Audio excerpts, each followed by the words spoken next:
37 months, 3 years since anyone saw Carla Valpeoz alive. She went to Peru for a wedding and adventure as her eyesight was fading. Now her family's still hoping for her to be found and brought home and pushing the U.S. government to do more. Carla was a very loving person. She was an adventurer of the world. She was a student of the world. She devoted her life to helping everybody that she came in touch with.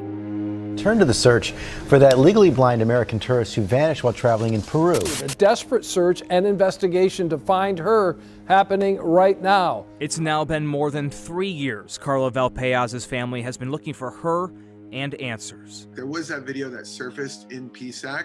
That's the last known video footage that we have of my sister on the morning of December 12th.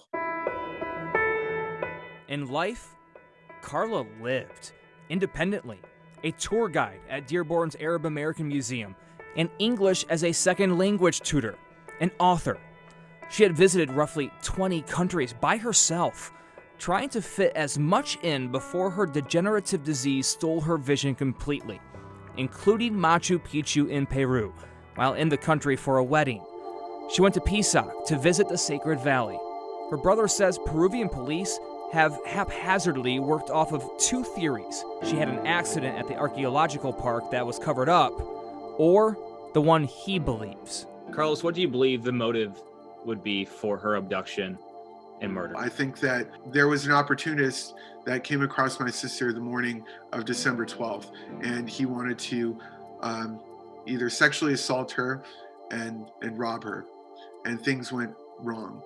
And I do believe that she is buried in the mountains of the Sacred Valley in Peru. Carlos says his and his father's own investigation has offered clues, but they've come without much assistance from the United States. Gabby Petito, it's very unfortunate what happened to her and to her family. But before she was even found, the FBI had already opened up a case. There were about 16 different agencies that were allocated to finding her killer in Florida. We have not had the same amount of interagency help. It shouldn't make a difference if an American citizen goes missing in another country. She's still an American citizen. What needs to happen next in your eyes? The FBI need to open an international cooperation case. The authorities in Peru need to accept help from the U.S. government. I don't think that I will ever see my sister again. My family and I have had to deal with that on a very personal level. And it's been very, very difficult. However, we're not giving up. We're doing everything in our power to bring her home, regardless of what state she's in. And eventually, we are going to pursue justice. We reached out to the FBI in Detroit on why the agency hasn't opened an international cooperation case here.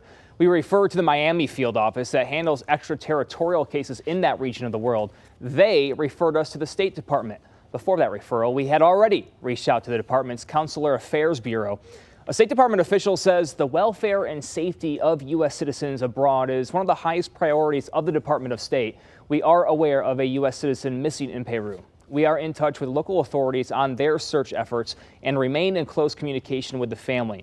We will continue to closely monitor the situation, but due to privacy considerations, are not going to go into specifics at this time.